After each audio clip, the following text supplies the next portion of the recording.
Feel the real fear with us.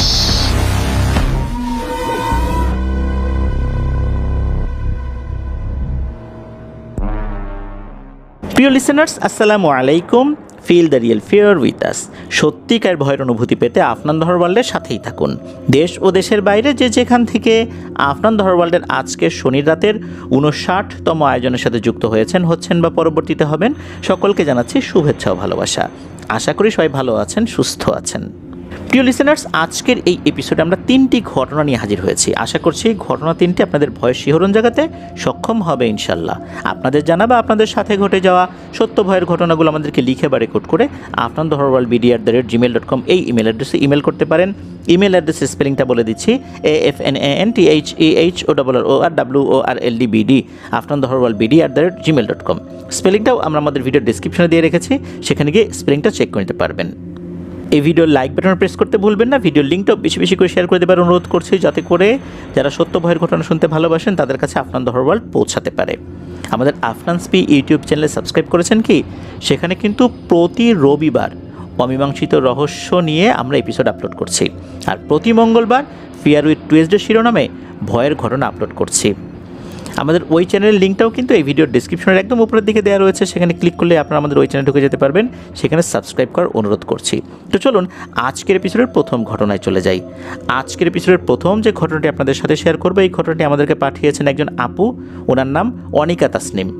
ওনার বাড়ি খুলনার দৌলতপুরে। ঘটনাটি ওনার নিজের পরিবারের সাথেই ঘটেছিল। সাল 2004 কি 5। ওই সময়ে ওনারা পরিবারসহ ঢাকার মধ্যবাড্ডার আদর্শ নগরে একটা ফ্ল্যাটে ভাড়া থাকতেন। তো অনিকা আপু জানিয়েছেন ওনার বাবার ওই সময়ে একটা বদঅভ্যাস ছিল, সেটা হচ্ছে ওনার বাজার করার কোনো সময় ছিল না। সকাল, দুপুর, রাত, এমনকি মধ্যরাতেও উনি বাজার করে বাড়িতে আসতেন। সব সময় তো আর এই বাজারগুলো গুছিয়ে রাখা, তারপর আরও বেশ কিছু কাজ আছে, এগুলোর প্রিপারেশন থাকে না।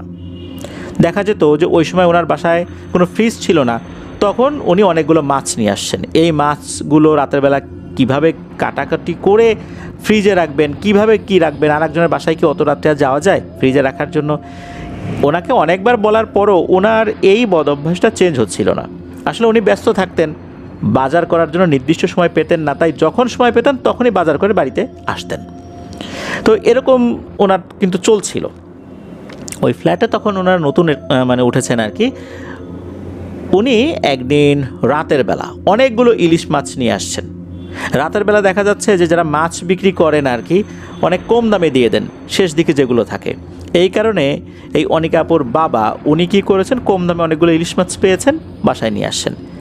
এই রাতের বেলা এতগুলো ইলিশ মাছ দেখে অনিকা আপুর মায়ের তো মেজাজ গরম হয়ে যায় যে এই রাতের বেলা এতগুলো ইলিশ মাছ নিয়ে আসছে উনি, এগুলো কাটবো কখন, কিভাবে কি করব, আবার ফ্রিজে কীভাবে রাখবো, আরেকজনের বাসায় তো রাখতে যাওয়া যাচ্ছে না, যেহেতু ওনাদের তখনও ফ্রিজ কেনা হয়নি। তখন কিন্তু একটা উপায় এগুলো সংরক্ষণ করা হতো, সেটা হলো কাটাকাটি করে হলুদ দিয়ে জাল দিয়ে রেখে দেওয়া হতো। কি আর করা, উনি সেটাই করলেন।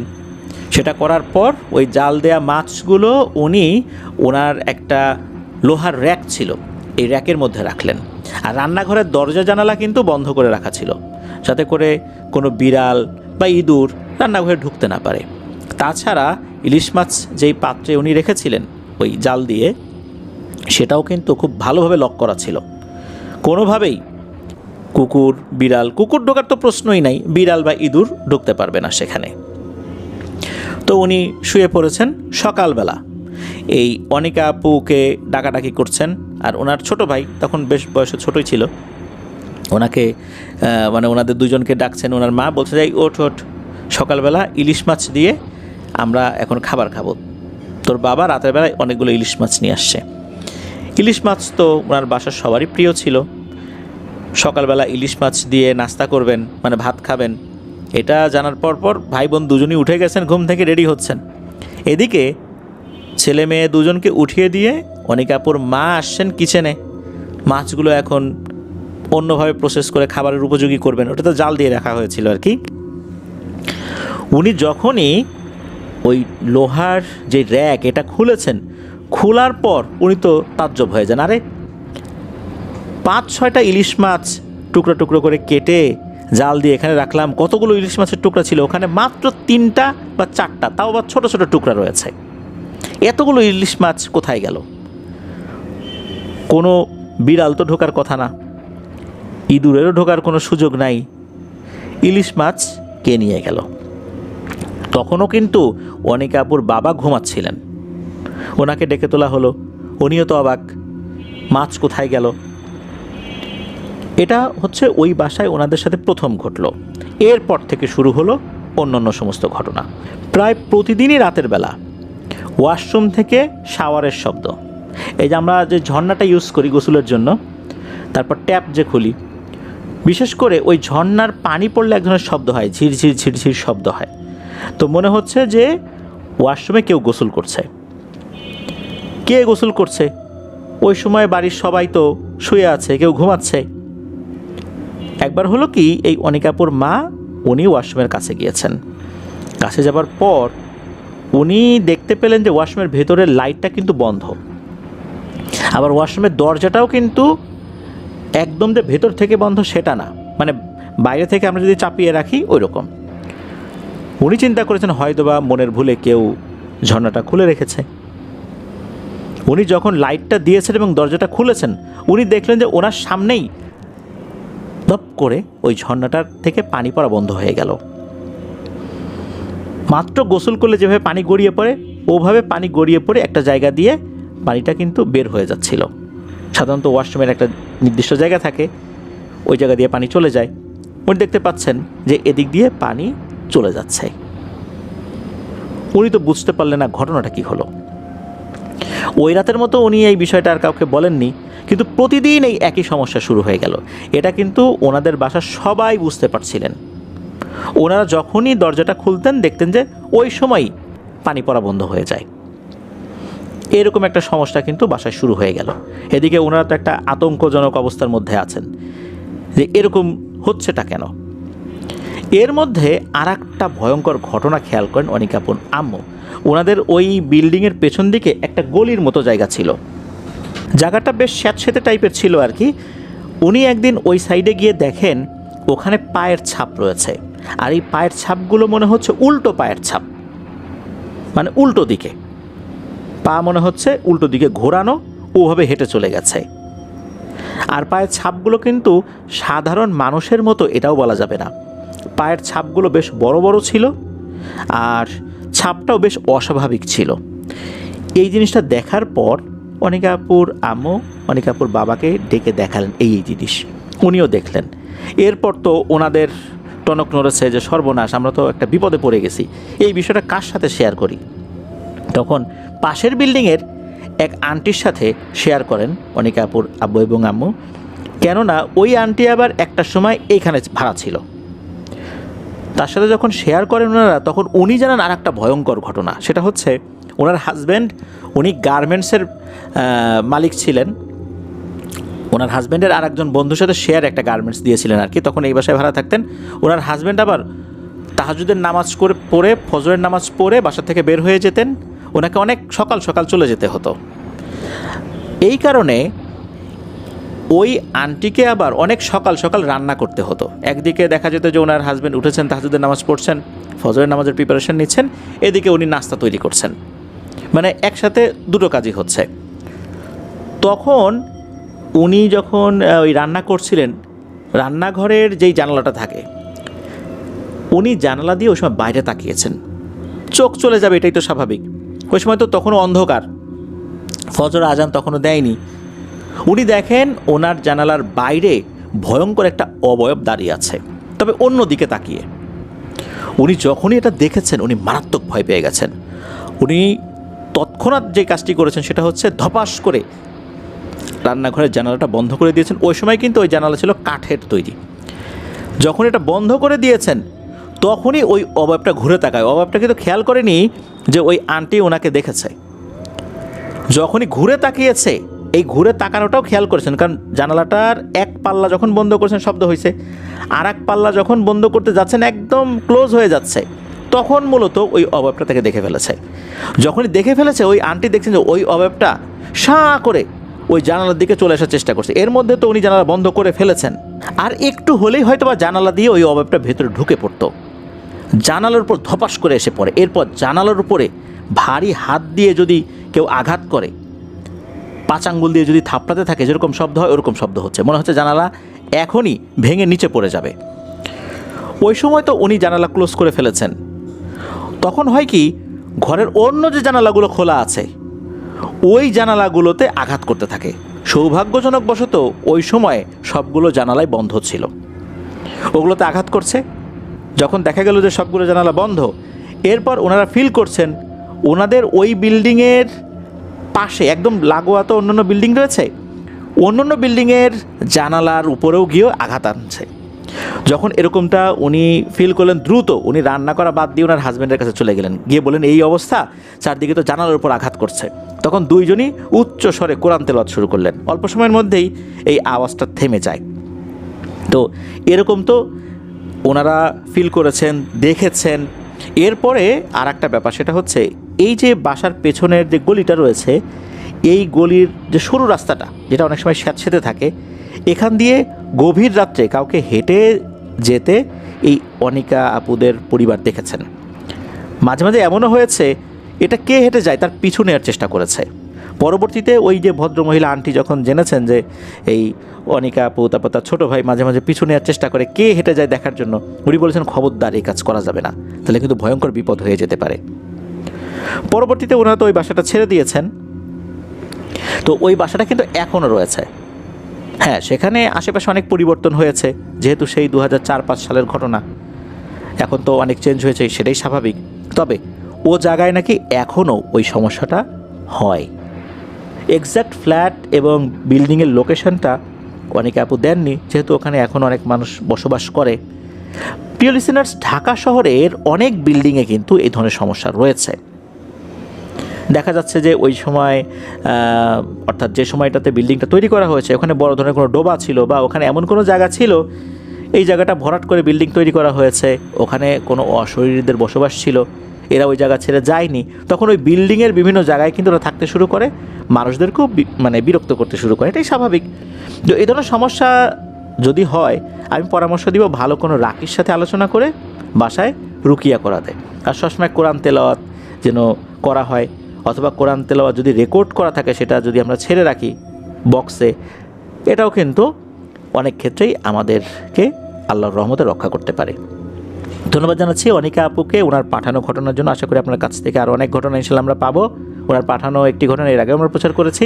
তো চলুন প্রিয় লিসেনার্স, চলে যাব আমাদের এবারের শনির রাতের 59তম আয়োজনের দ্বিতীয় ঘটনায়।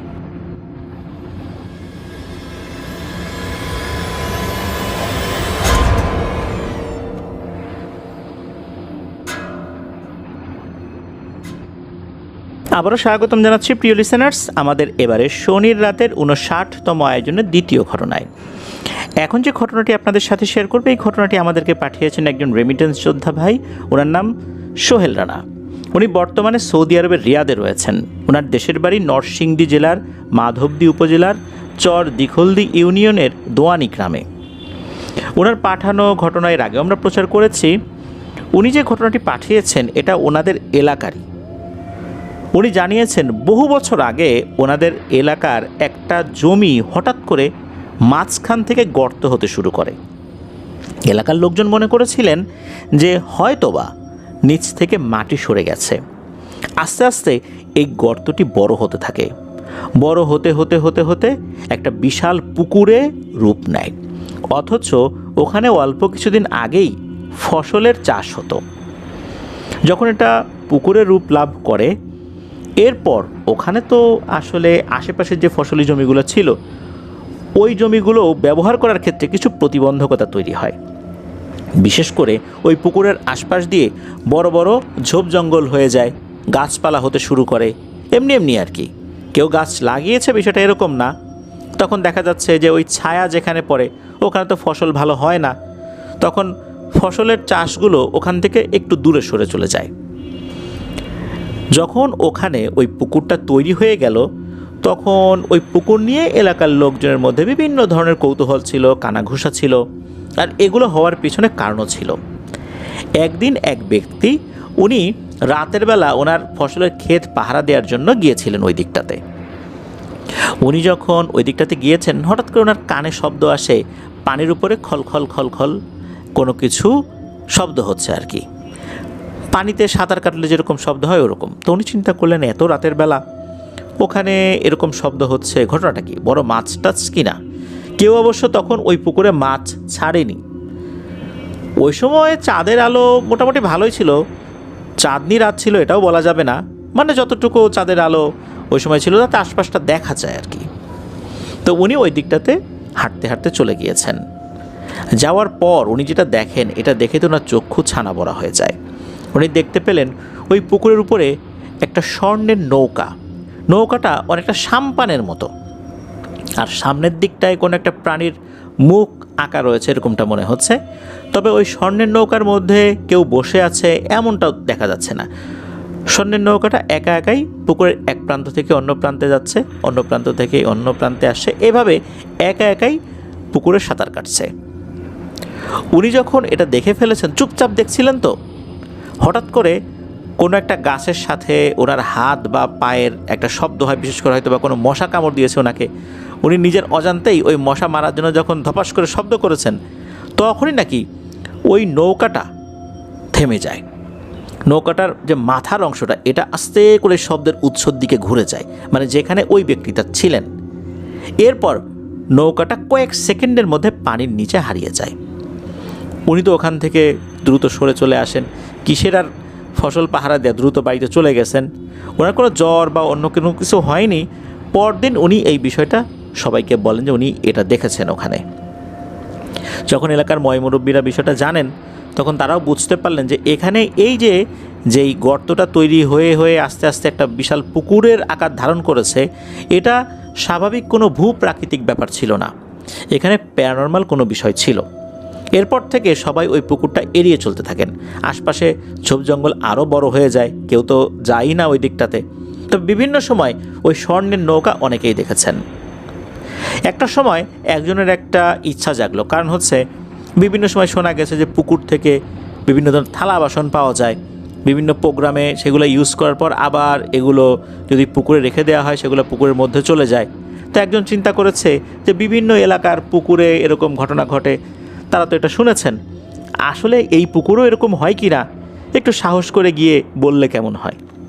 তো ওনার বাড়িতে একটা প্রোগ্রাম ছিল, উনি ওখানে গিয়ে বলেছেন যে আমার বাড়িতে তো এরকম একটা অনুষ্ঠান আছে, আপনারা যদি কিছু থালা বাসন দিতেন তাহলে ভালো হতো, বিভিন্ন জায়গায় তো এরকম পুকুর আছে সেখানে দেয়, আমরা ঠিকঠাক মতো আবার ফেরত দিয়ে যাব।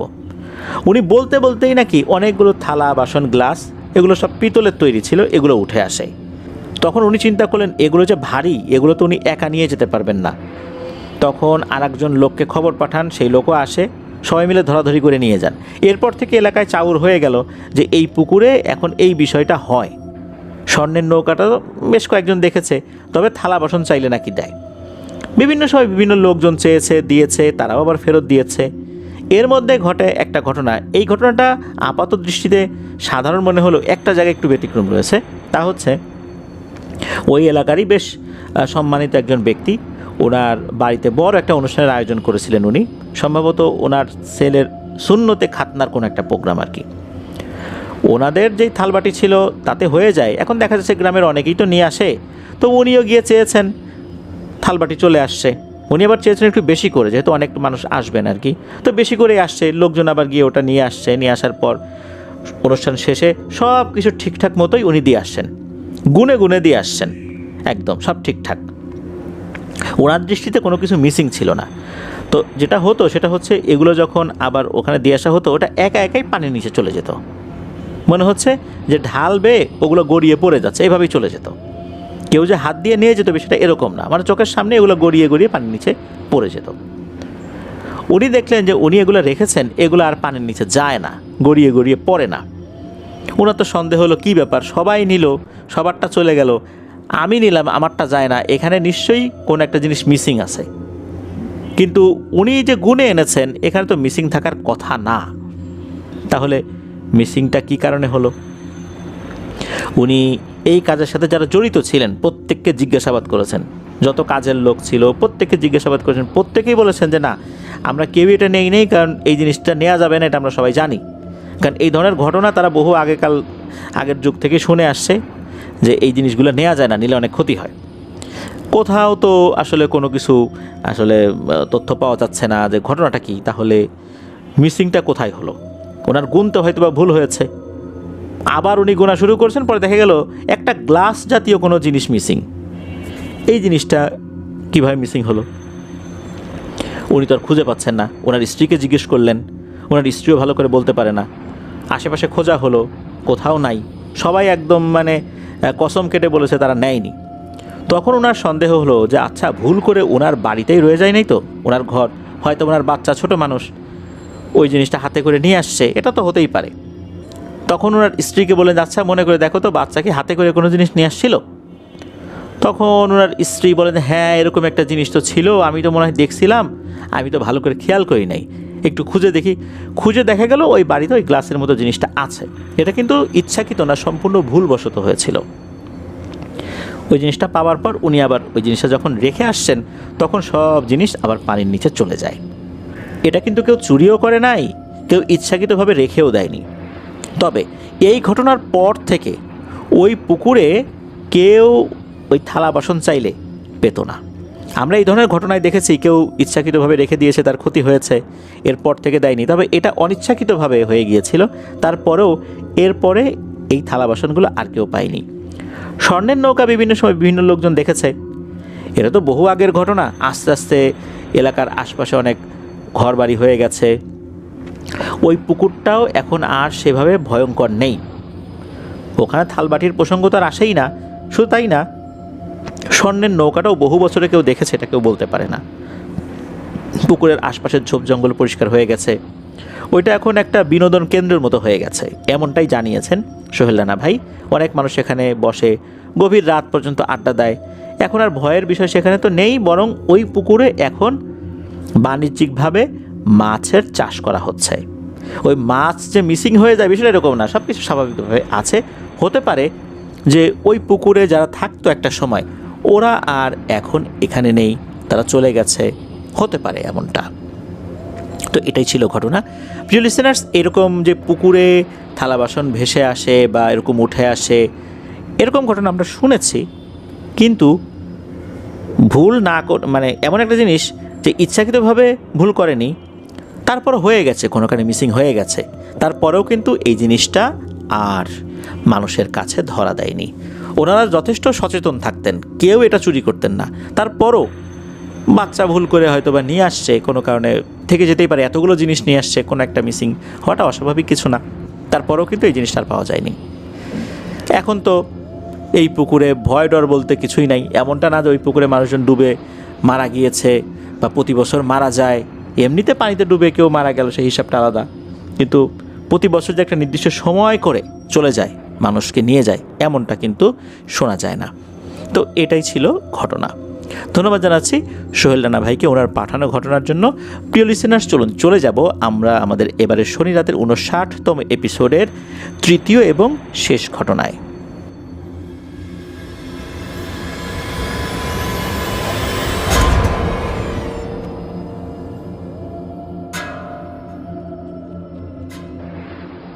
ফিরে এলাম প্রিয় লিসেনার্স আমাদের এবারের শনি রাতের 59তম আয়োজনের তৃতীয় এবং শেষ ঘটনায়। এখন যে ঘটনাটি আপনাদের সাথে শেয়ার করব, এই ঘটনাটি আমাদেরকে যিনি পাঠিয়েছেন ওনার নাম বকুল। ওনার বাড়ি ফরিদপুর জেলার মধুখালী উপজেলার জগন্নাথদি গ্রামে। উনি যে ঘটনাটি পাঠিয়েছেন, এই ঘটনাটি ওনার নানার সাথে ঘটেছিল। শুধু নানার সাথে না, অন্য লোকের সাথেও ঘটেছিল, সেটাও আমরা পর্যায়ক্রমে শুনবো ইনশাল্লাহ। ওনার নানার নাম জবেদ মোল্লা। ঘটনাটির সময়কাল 1972 থেকে 74 সালের মধ্যবর্তী কোনো একটা সময়। নানার বাড়ি হচ্ছে ফরিদপুরের কানাইপুরের মাধবপুর গ্রামে। মূলত এই মাধবপুর গ্রামেই ঘটনাটি ঘটেছিল। নানা কিন্তু ছোটবেলা থেকেই বেশ সাহসী একজন মানুষ, সুঠামদেহী মানুষ, আর উনি ওই সময় গ্রামে হাডুডু খেলতেন। হাডুডু খেলায় উনি এতটাই পারদর্শী ছিলেন যে বিভিন্ন জায়গায় যখন হাডুডু খেলা হতো তখন ওনাকে ভাড়া করে নিয়ে যেতেন। উনি কৃষিকাজ করলেও এই কাজটা অর্থাৎ এই হাডুডু খেলাটা খুব এনজয় করতেন। নানার আরেকজন বন্ধু ছিল, তার নাম হচ্ছে হোসেন। এই হোসেনও তার সাথে হাডুডু খেলতো, সব জায়গায় একসাথে যেত, মানে তারা যে কাজই করতেন একসাথে কাজ করার চেষ্টা করতেন আর কি। তো এমন একটা দিনে ওনাদের গ্রাম থেকে কয়েক গ্রাম পরে হাডুডু খেলার একটা ডাক আসে। তো ওইটা পার হতে গেলে, অর্থাৎ ওই মাঝখানে একটা কুমার নদ আছে, কুমার নদটা পার হতে গেলে একটা সাঁকো পাড়ি দিতে হবে। ওই সময় কুমার নদের একটা জায়গায় সাঁকো ছিল, ওই দিক দিয়ে আর কি তাদেরকে যেতে হবে। তো তার বন্ধু হোসেনকে নিয়ে চলে গেছেন। হাডুডু খেলা কিন্তু ওই সময় বিকালের দিকে হতো, বিভিন্ন সময় বিভিন্ন জায়গায় হাডুডু খেলতে যেতেন। ওই খেলা শেষ করে সন্ধ্যার পরে রওনা দিয়ে বাড়িতে ফিরতে ফিরতে অনেক রাত হয়ে যেত। প্রায় সময় এরকম হতো। ওই সময় নানার বয়স 25 কি 26 বছর। তখন উনি বিয়ে শাদী করেননি। উনি ওই গ্রামে হাডুডু খেলে যখন ফিরছিলেন তখন ওই সাঁকো পারও হয়ে গেছেন, অর্থাৎ ঠিকঠাক মতোই পার হয়ে গেছেন। পার হওয়ার পর হঠাৎ করে কি মনে করে নানার চোখ যায় উল্টো দিকে, অর্থাৎ উনি যেই দিকটাতে পার হয়ে মাত্রই এসেছেন ওই দিকে তার নজর যায়। উনি খেয়াল করেন যে একটা সাদা শাড়ি পরা মহিলা হেঁটে যাচ্ছে, এবং হাঁটছে বলতে একদিকে চলে যাচ্ছে তা না, সাঁকোর ওই মাথায় পায়চারি করছে। উনি বলেন যে এই হোসেন দেখ তো এটা কে রে। তখন হোসেনও দেখে যে এরকম একটা দৃশ্য। হোসেন আবার নানাকে বলে, জবেদ রে আমার কিন্তু বিষয়টা ভালো লাগতেছে না, চল তো চলে যাই। তখন নানা বলেন আরে না, দেখি জিনিসটা আসলে কি, একটু পরখ করে দেখি। এই বলে দূর থেকে বলতেছে, এই আপনি কে, আপনার বাড়ি কোথায়, এখানে কি করেন, কোথায় যাবেন, আগাই দিব, ভয় নাই, আমরা খারাপ লোক না, বলেন। ওই মহিলা কোনো উত্তর না দিয়ে সে অন্য দিকে হাঁটতে থাকে।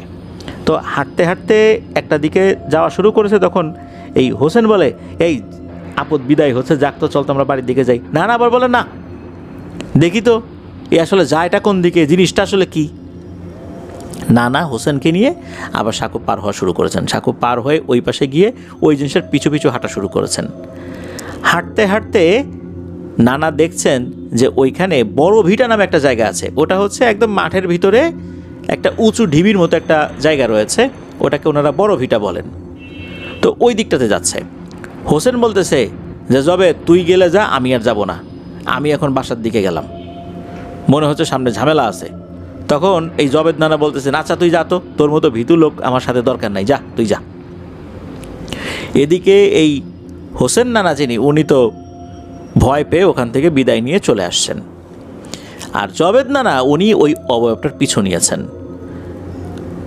পিছু নিতে নিতে উনি চেষ্টা করছেন যে ওইটার আরও কাছাকাছি পৌঁছাতে, কিন্তু না, জবেদ নানা যতই দ্রুত হাঁটার চেষ্টা করেন না কেন, ওই অবয়ব আর জবেদ নানার মধ্যবর্তী যে দূরত্বটা, এইটা সহজে কমে না, এটা কমছেই না।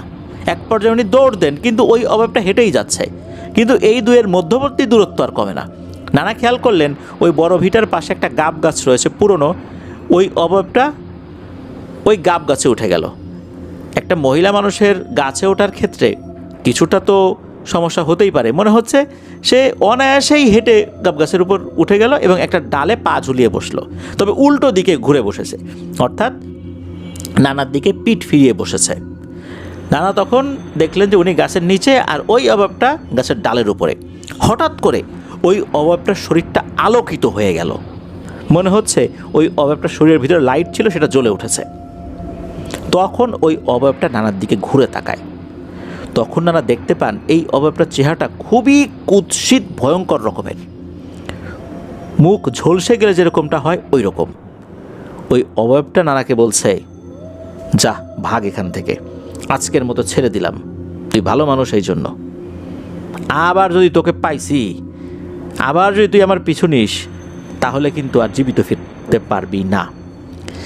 এই জিনিস দেখার পর নানা এমন ভয় পেয়েছেন, উল্টো দিকে ঘুরে দিয়েছেন, দৌড়া চিৎকার করছে, এই হোসেন, এই হোসেন, দাঁড়া দাঁড়া, আমি আসতেছি। এদিকে ওই দূর থেকে চিৎকার করতেছেন। তখনও কিন্তু হোসেন নানা খুব বেশি দূরে যান নাই। তখন তো হোসেন নানা বুঝতে পারছেন যে ঝামেলা তো একটা হয়েছে।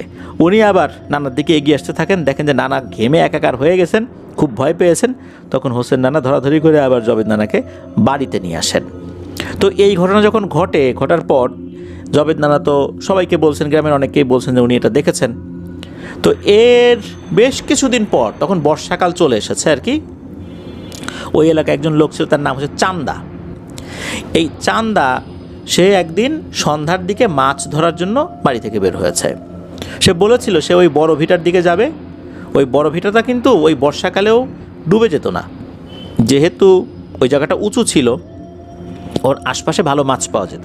বাসা থেকে কিন্তু বলে গিয়েছিল সে ওই দিকটাতে যাচ্ছে, আর বাসার লোকজনও বলে দিয়েছিল যেখানেই যাস ওই বড় ভিটার কাছে কিন্তু যাস না, লোভে পড়িস না, ওখানে ঝামেলা আছে। তখন চান্দা বলেছিল ঠিক আছে, আমি ওইদিকে যাব না। এরপর সে চলে যায়। এদিকে রাত পার হয়ে যায়, সকাল হয়ে যায়, চান্দা আর বাড়িতে ফেরত আসে না। তার বাড়ির সদস্যরা তো উদ্বিগ্ন হয়ে যায় যে কি হলো, চান্দার হলোটা কি। তখন বাড়ির লোকজন খোঁজার জন্য বাইরে বেরিয়ে পড়ে। তাদের মনের মধ্যে একটা ভয় ছিল, ও তো রাতের বেলা ওই বড় ভিটার দিকে গিয়েছে। তখন লোকজন ওখানে যায়, গিয়ে দেখে এক ভয়ঙ্কর দৃশ্য। ওই বড় ভিটার এক সাইডে মাথা থেকে কোমর পর্যন্ত, অর্থাৎ উল্টো করে মাথা থেকে কোমর পর্যন্ত একজনকে গেড়ে রাখা হয়েছে। দুই পা দেখা যাচ্ছে, এটা ভাঁজ হয়ে নিচ দিকে ঝুলে আছে। তার পরনের লুঙ্গি দেখেই বোঝা গেল যে এটা আর কেউ না, এটা হচ্ছে সেই চান্দা। চান্দার সাথে আসলে কি ঘটেছিল, কোন ঘটনার প্রেক্ষাপটে চান্দাকে এভাবে মরতে হয়েছিল, এটা তো আর জানা যায়নি। তবে চান্দার মৃত্যুর পর এলাকার গণ্যমান্য ব্যক্তিবর্গ ওনারা ভালো একজন হুজুরের সাথে বিষয়টা নিয়ে পরামর্শ করেন। হুজুর এই বিষয়টা শোনার পর উনি কিছুটা সময় নেন এবং এর পরপরই জানান যে এই যে বড় ভিটা, এই বড় ভিটায় বেশ কিছু জিনেদের বসবাস রয়েছে, তবে এরা খুবই দুষ্টু প্রকৃতির জিন। এদেরকে এখান থেকে যদি না তাড়ানো হয়, ওরা মাঝে মাঝেই মানুষকে এভাবে মেরে ফেলবে। তাহলে কি করা যায়, সমাধান কি? তখন ওই হুজুর বললেন যে ওদেরকে যদি এখান থেকে তাড়িয়ে দেই, ওরা আশেপাশে কোনো একটা জায়গায় গিয়ে আশ্রয় নেবে, তখন আর একটা ঝামেলা করবে। এর থেকে একটা ভিন্ন ধর্মী সমাধান হতে পারে। তখন হুজুর বলেন যে ওরা যারা এখানে আছে ওরা হচ্ছে অপবিত্র শ্রেণীর জিন, নাপাক জিন। এখানে যদি এই জায়গাটা আমরা পবিত্র করতে পারি কোনোভাবে, তাহলে ওরা এখানে আর ঝামেলা করতে পারবে না। কিভাবে পবিত্র করা যায়? এটা এমন একটা জায়গা, এই জায়গাতে কিন্তু মসজিদ বানানো সম্ভব নয়। দেখা যায় বর্ষাকালে এই জায়গাটা একদম টোটালি আলাদা হয়ে যায়। তাহলে এটা কিভাবে আমরা কাজ করব? তখন ওই হুজুর পরামর্শ দেন এখানে আপনারা একটা ঈদগাহ তৈরি করেন, বছরে 2 বার নামাজ হবে, তাহলে এই জায়গাটা পবিত্র হয়ে যাবে। তাই করা হলো, সিদ্ধান্ত মোতাবেক ওখানে ঈদগাহ তৈরি করা হলো। আশপাশের যে সমস্ত ঝোপ জঙ্গল ছিল, গাছপালা ছিল, এগুলো কাটলেও ওই যে গাব গাছটা, এটা কাটা সম্ভব হয়নি। তারা চেষ্টা করেছে, কাটতে পারেনি। এখনও সেই গাব গাছটা রয়েছে। ঈদগাহ তৈরি করার পর ওখান দিয়ে যখন বিভিন্ন মানুষ গিয়েছে, রাতের বেলা মাছ ধরার জন্য গিয়েছে, তারা কেউ কেউ টুকিটাকি ভয় পেলেও কারো মৃত্যুর খবর আর শোনা যায়নি। এমনি টুকিটাকি ভয় তো রাতের বেলা থাকেই, এমন কিছু হয়েছে যেটা উল্লেখযোগ্য না। কিন্তু ওই গাব গাছটা এখনও রয়ে গেছে। বড় ভিটার ছবি এবং ভিডিও বকুল ভাই আমাদেরকে পাঠিয়েছেন, আমরা আমাদের পেজ এবং গ্রুপে এটা আপলোড করে দেব ইনশাল্লাহ। প্রিয় লিসেনার্স, আসলে যখন আমরা বুঝতে পারবো যে এরকম কোনো কিছু সামনে চলে এসেছে, এগুলোর পিছু না নেওয়াটাই বাঞ্ছনীয়। কারণ ওরা একটা মায়াজাল সৃষ্টি করে আমাদেরকে একটা ঘোরের মধ্যে নিয়ে যায়, তারপর আমাদের ক্ষতি করার চেষ্টা করে। এই জন্য সাহস করে এদের পিছু না যাওয়াটাই ভালো। আজকের এপিসোডের ঘটনা এ পর্যন্তই ছিল। ধন্যবাদ জানাচ্ছি অনিকা আপু, তারপর বকুল ভাই, সোহেল রানা ভাই, আপনাদের সবাইকে অন্তরের অন্তঃস্থল থেকে ধন্যবাদ। আশা করি আপনাদের কাছ থেকে আর অনেক ঘটনা ইনশাল্লাহ আমরা পাবো। প্রিয় লিসেনার, যারা ধৈর্য ধরে পুরো এপিসোডটি শুনলেন, আপনাদেরকেও ধন্যবাদ জানাচ্ছি। আগামীকাল আফরানস ইউটিউব চ্যানেলে অমীমাংসিত রহস্যের নতুন আরও একটি এপিসোড আপলোড হতে যাচ্ছে। ওই এপিসোডে আমরা এমন একটা লিফট সম্পর্কে আপনাদেরকে ধারণা দিব, যেই লিফটে মৃত ব্যক্তিদেরকে দেখা যায় বলে শোনা যায়। এটা কিন্তু বিশ্বের অন্য কোনো দেশে না, খোদ বাংলাদেশের ঢাকা শহরে। আগামীকাল ইনশাল্লাহ আফরানস ইউটিউব চ্যানেলে এই ঘটনাটি বা এই এপিসোডটি আপনারা দেখতে পাবেন। আমরা যেহেতু বেশ কিছু ভিডিও সেখানে আপলোড করছি, ভিডিও বলতে অমীমাংসিত রহস্যের যেই ভিডিওগুলো, এগুলোতে আমরা এআই দিয়ে বা এরকম কিছু ভিডিওগুলো আমরা সেখানে যুক্ত করার চেষ্টা করছি। তাই এখন অমীমাংসিত রহস্যের এপিসোডগুলো আরও দারুণ উপভোগ্য হচ্ছে আপনাদের কাছে, এমনটাই জানিয়েছেন। আফরানস ইউটিউব চ্যানেল সাবস্ক্রাইব করতে ভুলবেন না। প্রিয় লিসেনার্স, আজকের এপিসোড থেকে বিদায় নিচ্ছি। সবাই ভালো থাকবেন, সুস্থ থাকবেন, আমার জন্য দোয়া করবেন, আমার পরিবারের জন্য দোয়া করবেন, আপনাদের জন্য দোয়া রইল, আপনাদের পরিবারের প্রত্যেকের জন্য দোয়া রইল।